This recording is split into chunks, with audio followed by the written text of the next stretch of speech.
Yeah. It's your boy S to the P, Sapilo Precious from the Naked Talk.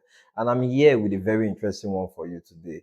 Yes, we all know the situation of the economy today with the prices of things in the market going up and down. Really, we don't really know where we're going. That's just the truth. The prices of some commodities are not as they will be tomorrow. Like it's shocking, it's crazy, yeah.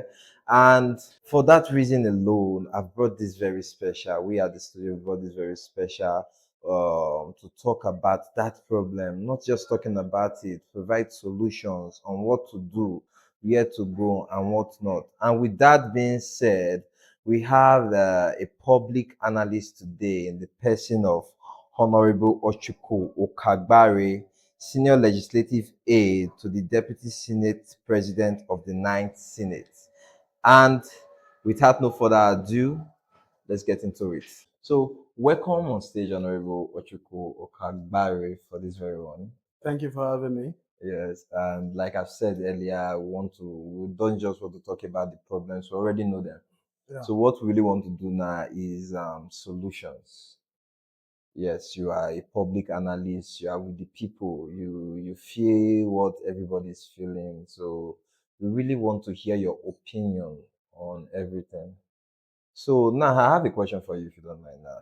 Like in your own opinion, what are the primary drivers that are behind the recent surge in commodity prices and its cascading effect across all sectors, not just food aspect? Yeah. One thing I always tell people that the current hike in prices and the current fall of the naira is as a result of the global crisis. Okay. You know, uh, we're having too many countries going into war against themselves, affecting the market. You know, and when you look at the just concluded election, the naira swap is one of the problems that's still affecting our economy up to this very moment as we speak. Uh, for the prices that are going up on few commodities, some are government paid policies, Okay.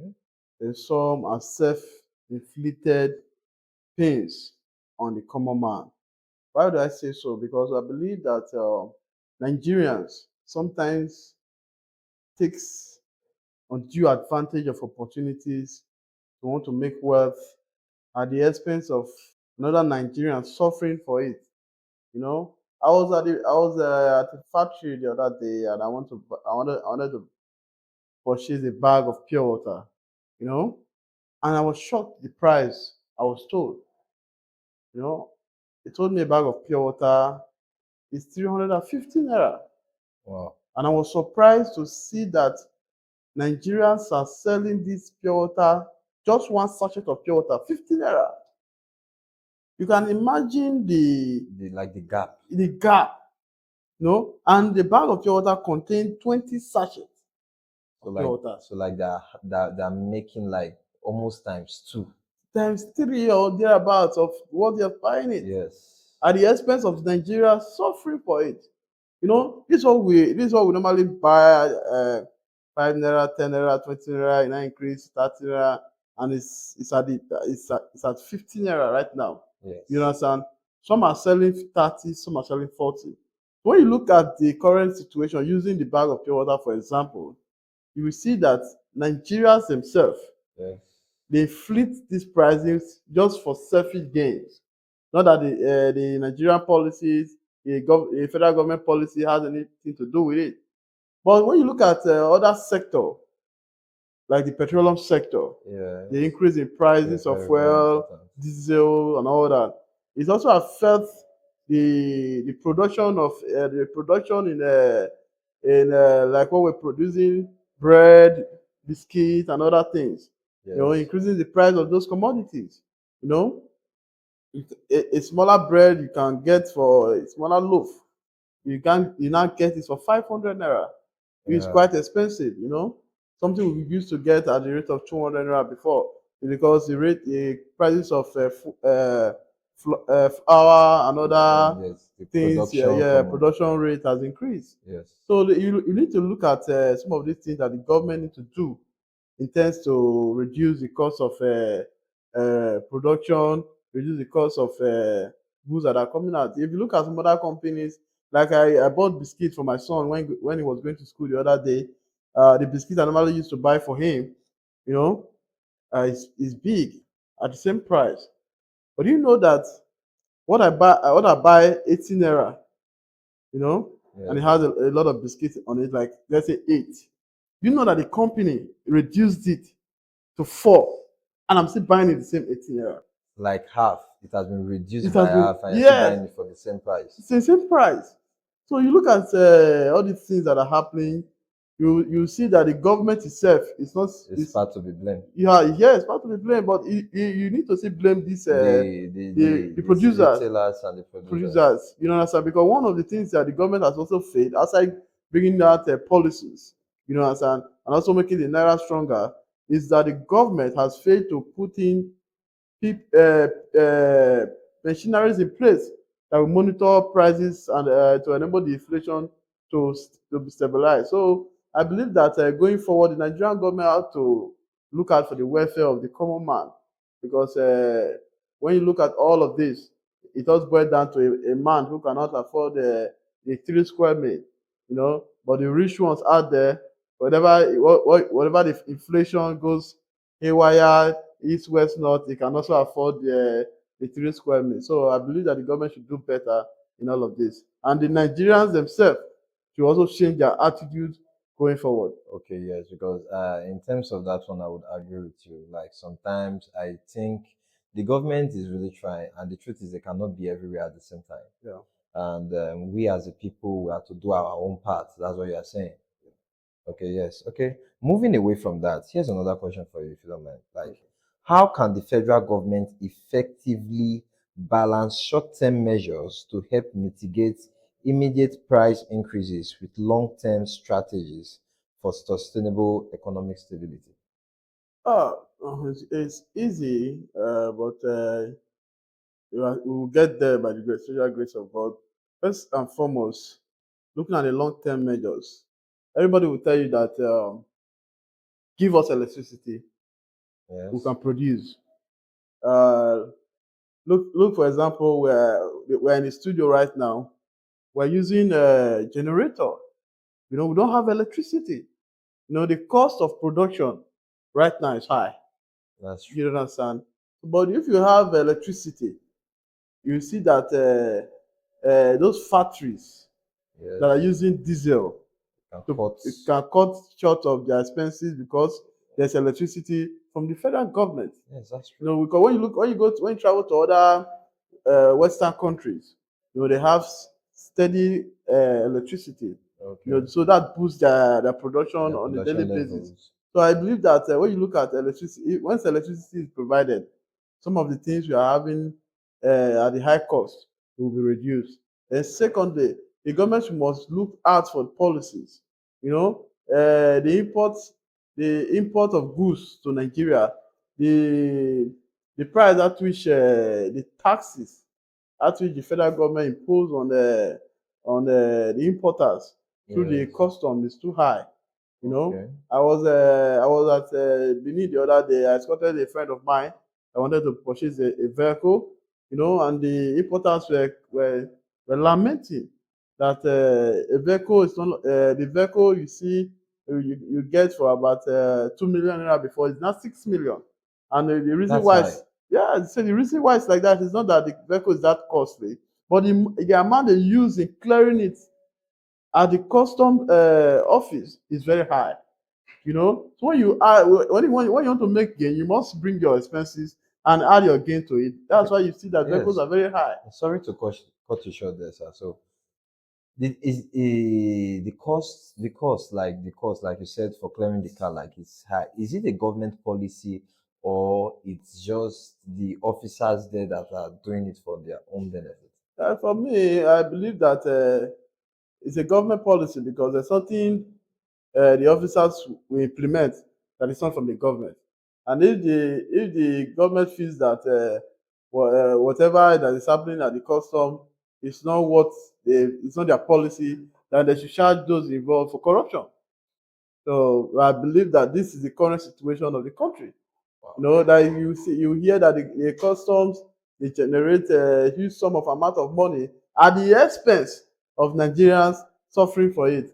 Because when you say you are generating this AYZ amount of money, you are happy, and you feel that the those importing will not take out that money back from the masses. You're lying. I take for example now, if the prices of commodity fall from let's say from 1,000 naira, take for example the price of commodity falls from 1,000 naira to 500 naira, the man that has already bought that goods for 1,000 naira will not sell at that 500 naira rate. No. He will want to sell his own first. So as to not to incur debt. He incur debt.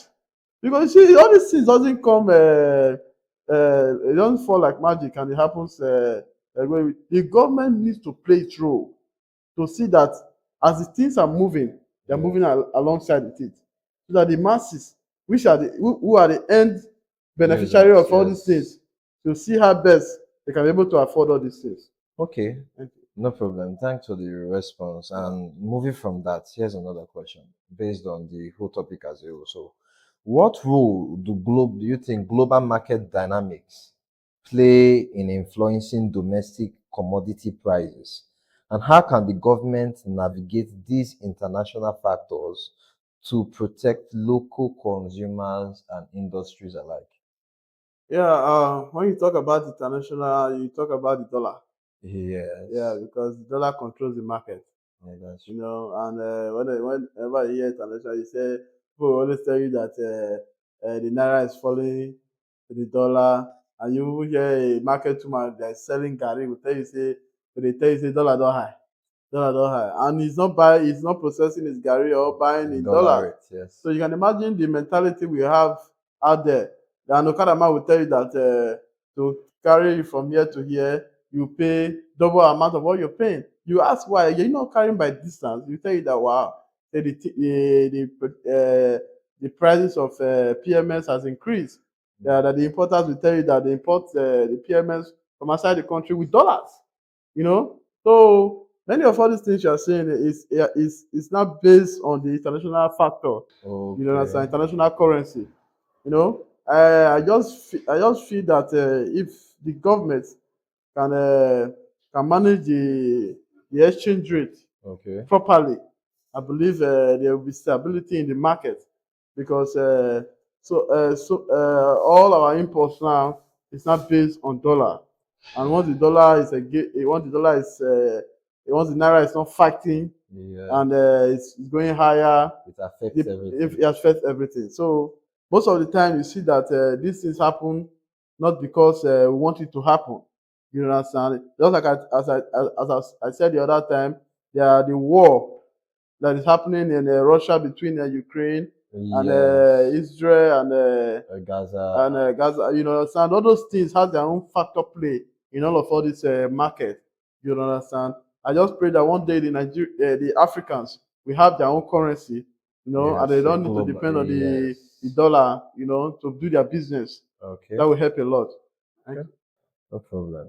So now, here's one very important question. Like I'm looking forward to this one. Like, could you highlight a successful historical example or case studies where governments effectively manage commodity price fluctuations and what lessons can be drawn from these experiences? If you are good with history, you understand that before the invention of crude oil Yes. in Nigeria, we were exporting cocoa, palm oil, rubber, uh, name it. You know, a variety of them that we were exporting. Even leather. Yes, we used to Yeah, export leather. yes, outside the country. Yes. But immediately the crude oil came, we stopped exporting all of this, which affected our commodity as in Nigeria. Okay. You know, I believe that if we can invest more on agriculture, Okay. the government can be able to look back and say these are the areas we can help other areas to y- generate income yeah, generate income and manage the economy more better. If you don't look back to the past, look on how the economy was doing very well before the before for the oil. coming of the crude oil. Because at that time the naira and the dollar were very okay. Yes, You can see economy there yeah. was good. Since the You know, difference was not much. yeah, difference was not much. Just like look at the government of Obasanjo and down to Jonathan, it was the dollar rate was not that much. You Yes. understand? Because we just came out from that era of Okay. exportation. But as it is right now, we don't export anything. But like then, the thing was that one thing I noticed at the time was that there was balance. It's not like the way it is here now. Like if it is 100 naira, it stays like that for a long time. A long And time. even when it goes up or comes down, it's just a little bit margin. Unlike Yeah, today, where we really don't know. Tomorrow you might wake up now and it's like something else. yeah. So okay, So I just believe that the government should do better. They have the resources at their disposal to help the common man because as it is right now, things are increasing. You know, everybody want to wish to go back to the days where things were when life was more easier. When you're yes, looking back and see people want to wish that were the leaders of yesterday should just come in and all that. Some people were even wishing that the agricultural sector should be more, they should invest more on it. But sometimes when you look at the last administration, the way he invested in agriculture and he brought back rice and banned the production of foreign rice, you look that the local rice even was more expensive than even the foreign rice. So that's why you see that the Nigerian government need to work on themselves, but the Nigerian people need to work on themselves more. okay. Because they take glory in bringing suffering to the To their to their neighbors level, neighbors, and yes. just for the Again, just to make gains and enrich themselves. And I believe that our religious leaders ought to see do more to go okay, speak to the mind of the people so that they can have a good mindset whenever they are doing business. okay. So that is that. So lastly, like one last question, and we're done with this. So now, considering the diverse range of commodities affected in the market, like from food to energy and whatnot, like what interdisciplinary approach or collaborations between government agencies and private sectors do you recommend for a comprehensive solution?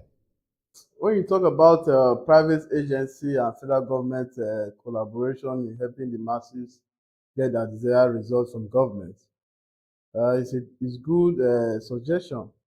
But when you cast your mind back Yes. to all the government agencies that have been privatized, you will see that there's no profit from all of it for the masses.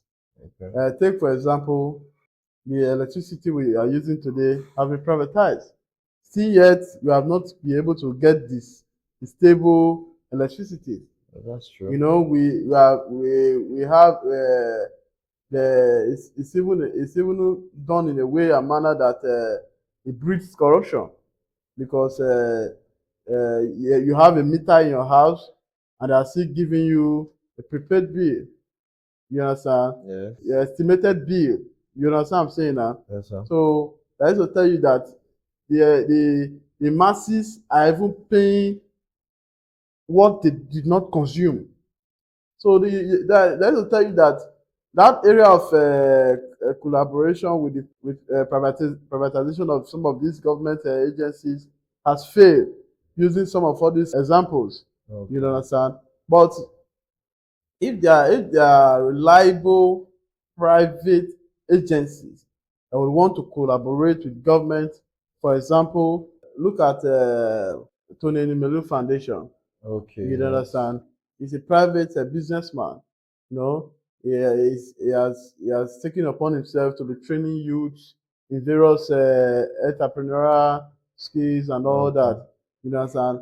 I believe if Nimelu can partner with the government and see how best can be able to bring his program down to various states, Yeah. train a good amount of Legible. youth on entrepreneurship, it will be good. And the government should also look at the Igbos, for example. They are good business people. See how best they can be able to train the youth on the import and export of various commodities, and they'll be able to do their businesses and all that. The Igbos are successful businessmen. You understand? So the government ought to look out for those who are really doing their best in the private sector, and collaborate with them to see how best we can manage the situation. But mind you, the Nigerian people, Have a major role. they have a role to play, because you look at some of all these things. You take some persons for entrepreneurship program, and at the end of the day, they give them starter packs and all that. They will tell you that they'll sell them. They'll sell them. Wow. And at the end of the day, they don't do what they were trained to To do. do. You know, It's like so they got the knowledge, but they didn't use they it. didn't use it Now the because government has played its part. It's down to us. yeah. So most of the time, if the government want to do things in that nature, they should look forward to those that are interested, and Okay, not that's just everybody. yeah, not just anybody that feels that they want to use it to empower themselves for any just reason. That's how I see it. Okay, like there is one point you made that I really just want to talk about before we end this thing. You said you cited some instances where the government has collaborated with other private sectors before that didn't work. Now, the problem I want to ask, what is the problem? Is it that the federal government did not do a proper background check, or they failed to do a follow up, or what type of deal did they make that, like when they are doing something, but okay, I can take it back? Like, is there any deal that was in place that is stopping them from taking back these sectors? My brother, I can tell you, as Nigeria is one hell of a story you don't want to tell your children when they grow up, because the government are politicians in the first place. So when they want to do privatization, they look forward to their friends and relatives and those they feel they can control and get this benefit to themselves at the end of the day. They are not looking forward, they are not looking for the expert in In the that field field. that can give the results. So most of the privatization they do it to themselves. At least they even sell government property to themselves, using other names of persons to acquire these things. So the essence of the privatization will Yes. not be achieved at the end of the day, because the corruption part of it has already been achieved by them getting these businesses to themselves. So when you look at the privatization, you hear so and so have shares, so and so have shares on it. They are after what they will make at the end of the day, becoming billionaires in dollars. And not the masses getting the